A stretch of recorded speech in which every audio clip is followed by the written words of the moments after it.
This channel does not promote any violent, harmful, or illegal activities. All content provided by this channel is meant for an educational purpose only. আর এবার গোটা দেশের সবথেকে বড় খবরের দিকে নজর রাখতে হচ্ছে। দেশে জিএসটি হারে বড় পরিবর্তন করেছে মোদী সরকার। পুজোর আগেই দেশবাসীকে বড় উপহার কেন্দ্রের তরফ থেকে। আগে 4টে স্ল্যাবে জিএসটি নেওয়া হতো, এখন 2টো স্ল্যাবে জিএসটি নেওয়া হবে। 5, 18 এই 2টো স্ল্যাবে জিএসটি নেওয়া হবে। তুলে দেওয়া হয়েছে 12 এবং 28 এই 2টো জিএসটি স্ল্যাব। জীবন বীমা ও স্বাস্থ্য বীমায় উঠে যাচ্ছে জিএসটি। ব্যক্তিগত জীবন বীমা এবং স্বাস্থ্য বীমায় প্রিমিয়ামও কমতে পারে। 22 সেপ্টেম্বর থেকে কার্যকর করা হবে এই নতুন জিএসটি হার। দৈনন্দিন ব্যবহারে বহু জিনিসের দাম কমতে চলেছে। নিত্য প্রয়োজনীয় যাবতীয় পণ্যে 5% জিএসটির দাম কমবে। জীবনদায়ী ওষুধের দাম কমতে চলেছে 33টা। এর মধ্যে ক্যান্সারের ওষুধও রয়েছে। জিএসটি কাউন্সিলের বৈঠকে গতকালই সর্বসম্মত সিদ্ধান্ত গ্রহণ করা হয়। বিলাসবহুল পণ্য এবং লটারির টিকিট অথবা তামাকজাত দ্রব্য সেখানে অবশ্য জিএসটি বাড়তে চলেছে, সেখানে 40% হতে চলেছে জিএসটি। সব থেকে বড় কথা, দুধ এবং পাউরুটি সেখান থেকে জিএসটি পুরোপুরি উঠে যাচ্ছে। টিভি, ফ্রিজ জিএসটি কমছে। কৃষি যন্ত্রপাতি জিএসটি কমছে, 5% হচ্ছে। সর্বসম্মতভাবে জিএসটি কাউন্সিলের বৈঠকে নয়া সিদ্ধান্ত পাশ করা হয়েছে। সব রাজ্যের অর্থমন্ত্রীদের ধন্যবাদ জানিয়েছেন কেন্দ্রীয় অর্থমন্ত্রী। Middle class items में there is a complete reduction. Reduction from 18 or from 12 to 5%. I list out those items, all of whom have come to 5% from either 18 or from 12. Hair oil, toilet soap, soap bars, shampoos, toothbrushes, toothpaste, bicycles, tableware, kitchenware and other household articles have all come to 5. Similarly, reduction of GST from 5% to nil.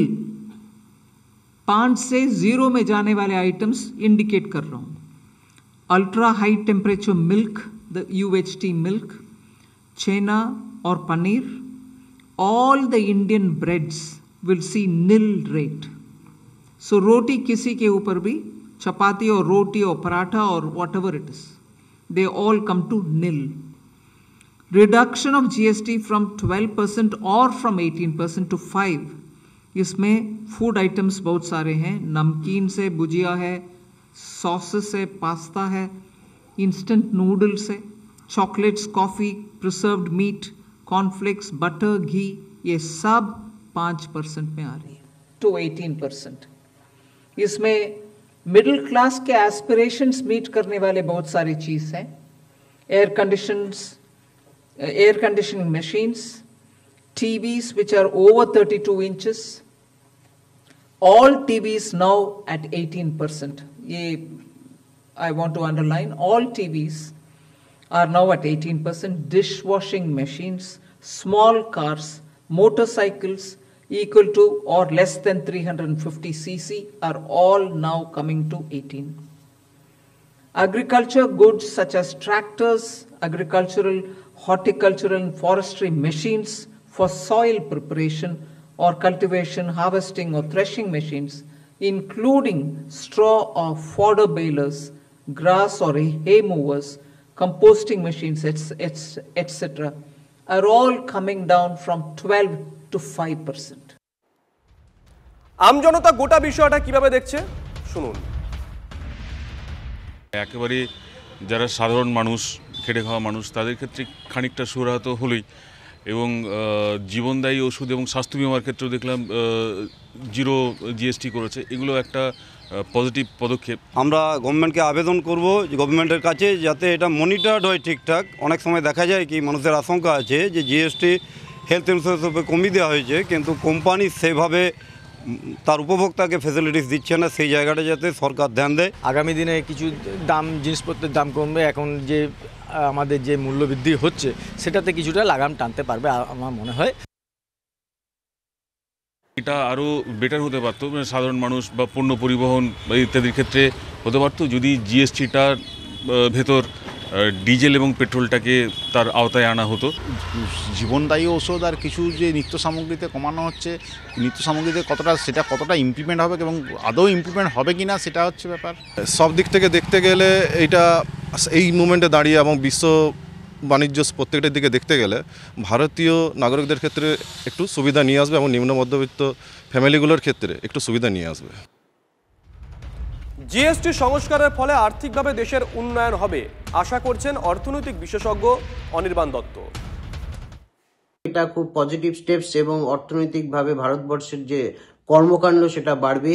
ভারতবর্ষের চাহিদা যদি বাড়ে, মানুষ যদি অতিরিক্ত টাকাটা আরো অন্য জিনিস কিনবার জন্য খরচা করে, তাহলে কিন্তু জিনিসপত্রের দাম কমবে, জিনিসপত্রের চাহিদা বাড়বে, প্রোডাকশন বাড়বে এবং এমপ্লয়মেন্ট জেনারেশন হবে। সরকারেরও ওভারঅল জিএসটি কালেকশন সেটাও কিন্তু বেড়ে যাবে, কারণ মানুষ অতিরিক্ত খরচা করবে, মানুষ অত আশঙ্কিত হবে না, মানুষ একটু খোলা মনে বাজার করবেন, জিনিসপত্র কিনবেন, যেটা আগে 2টো কিনতেন এখন সেটা 3টে কিনবেন, তো অর্থনৈতিক কর্মকাণ্ডটা কিন্তু বেড়ে যাবে।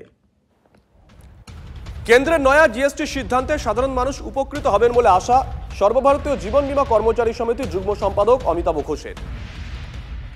টোটাল বিষয়টা এখন আমাদের কাছে পরিষ্কার নয়, তবে আমরা নিশ্চিতভাবে এটা আশাবাদী যে এই এফেক্টটা পুরনো আমাদের পলিসি হোল্ডার যারা বিমা গ্রাহক তারাও এটা পাবে। অর্থনৈতিক সমীক্ষা রিপোর্ট যদি আমরা দেখব সেখানে মানুষের সঞ্চয়ের প্রবণতা করছে, মধ্যবিত্তের যে ডোমেস্টিক সেভিংস সেই সেভিংসের হারও কিন্তু সেখানে ক্রমশ নিম্নগামী।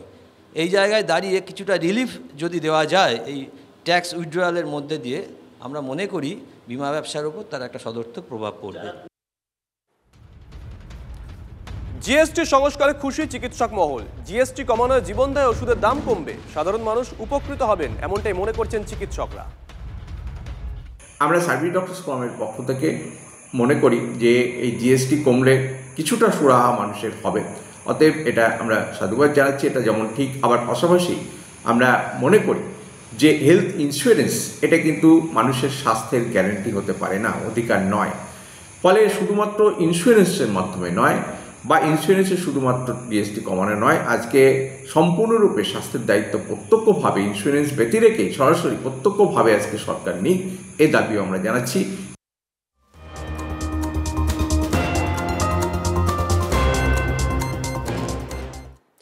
প্রতিশ্রুতি মতোই ঘোষণা তুলে দেওয়া হয়েছে জিএসটি 2টি স্ল্যাব, 28% আর 12% জিএসটি স্ল্যাব আর নেই। এই সিদ্ধান্তকে স্বাগত জানিয়েছেন প্রধানমন্ত্রী নরেন্দ্র মোদী। এই সংস্কারকে আগামী প্রজন্মের জিএসটি পরিবর্তন বলে উল্লেখ করেছেন। পাশাপাশি জানিয়েছেন এই সিদ্ধান্ত কৃষক আমজনতার জন্য। প্রধানমন্ত্রী নরেন্দ্র মোদীর কথায় এই সংস্কার সাধারণ মানুষের জীবন সহজ করবে এবং অর্থনীতিকে শক্তিশালী করবে। মমতার দাবি মেনেই বিমায় জিএসটি প্রত্যাহার। তৃণমূলের দাবি, মুখ্যমন্ত্রী মমতা বন্দ্যোপাধ্যায়ের চাপের কাছে মাথা নত করে জিএসটি কমানোয় রদবদল করেছে, জিএসটি কাঠামোয় রদবদল করেছে কেন্দ্র। জিএসটি কাঠামোয় বদলকে মানুষের জয় হিসেবেই দেখছে রাজ্যের শাসক শিবির। গত রাতে জীবন বীমা এবং ব্যক্তিগত স্বাস্থ্য বীমায় জিএসটি পুরোপুরি মকুব করার কথা জানিয়েছে কেন্দ্র। আর এরপরেই উঠে এসেছে বিমা ক্ষেত্রে জিএসটি স্ল্যাব শূন্য করার পিছনে বাংলার মুখ্যমন্ত্রী মমতা বন্দ্যোপাধ্যায়ের উদ্যোগের কথা। শ্রীকান্ত, তুমি দেখছি আসরটাকে করবে মাঠে। বাংলার মানুষকে কেউ যদি গাধা পাঠা ভেবে থাকে, গাছে মুখ দিয়ে চলে ভেবে থাকে, সেটা তাদের মূর্খামি। এটা সমস্তটাই মেক ইন ইন্ডিয়ার সুফল। আজকে ভারতবর্ষের জিনিস ভারতবর্ষে তৈরি হবে, ভারতবর্ষেই তার কেনা বেচা হবে, ভারতবর্ষেই তার মার্কেট তৈরি হবে, এটা তার সুফল। অর্থাৎ গোটা বিষয়টা নিয়ে চিরাচরিতভাবে রাজনৈতিক তরজা শুরু হয়ে গেছে। আরও একটা খবর, এটা নিয়েও নিশ্চয়ই তরজা হতে চলেছে আগামী দিনে। কলকাতায় এসে মুখ্যমন্ত্রীকে তীব্র আক্রমণ করেছেন কেন্দ্রীয় মন্ত্রী গিরিরাজ সিং। মমতা যা চেয়েছেন সেই পথেই এগোচ্ছে বাংলা। পশ্চিমবঙ্গকে বাংলাদেশ বানানোর চেষ্টা চলছে। সংখ্যালঘুদের সাহায্যে ক্ষমতায় থাকতে চাইছেন মমতা বন্দ্যোপাধ্যায়, এমনই বিস্ফোরক অভিযোগ করেছেন কেন্দ্রীয় বস্ত্রমন্ত্রী গিরিরাজ সিং। बंगाल तो अब आम लोगों के लिए रहा ही नहीं। बंगाल तो अब आने वाले दिन में ममता बनर्जी जो चाहती थी बंगाल में, वो आने वाले दिन में हो गया है। बंगाल को बांग्लादेश बनाने के लिए इनका सारा काम चल रहा है कि बांग्लादेश मैं बना दूं और मैं सत्ता पे आसीन रहूं मुसलमानों के बल। এই মুহূর্তে আমাদের সঙ্গে রয়েছেন তৃণমূল কংগ্রেস নেতা জয়প্রকাশ মজুমদার। জয়প্রকাশ বাবু, পুরোটাই তো শুনলেন আপনি, গুরুতর অভিযোগ, কিভাবে দেখছেন?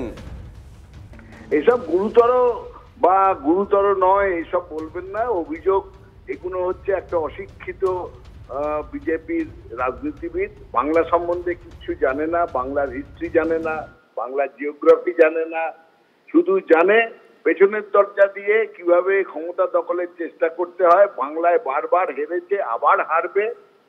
ঘটনাটা হচ্ছে এখানে মমতা বন্দ্যোপাধ্যায় আছেন ধর্মনিরপেক্ষ ভারতবর্ষের একজন সবথেকে বড় নেত্রী হিসেবে। এই হিন্দু মুসলমান করা মমতা বন্দ্যোপাধ্যায়ের কাজ নয়, আমরা করিও না, যেটা বিজেপি করছে, সমাজকে বাটোয়ারা করছে, সমাজকে ভাগ করছে। যখন ভারত বিভাজিত হয়েছিল, বাংলা ভাগ করা হয়েছিল, তখন তো ওদের সব থেকে বড় গুরু বীর সাভারকার বলে, সে সাভারকার বলেছিল হ্যাঁ দেশ ভাগ করতে হবে, বলেনি?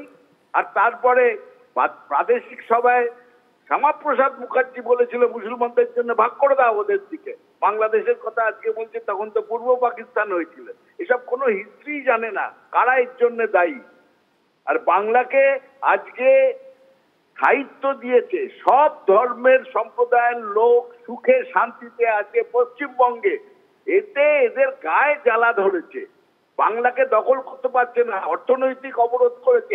এই গিরিরাজ সিং বারবার পালিয়ে গেছে, যখন আমাদের সাংসদরা গেছে মুখের সামনে বসে কৈফিয়ত দিতে পারেনি কেন কেন্দ্রীয় সরকার টাকা দিচ্ছে না, প্রাপ্য টাকা দিচ্ছে না। বুঝতে পেরেছি জয়প্রকাশ দা, আপনার অভিযোগ খুব পরিষ্কার। অসংখ্য ধন্যবাদ আপনাকে, অসংখ্য ধন্যবাদ।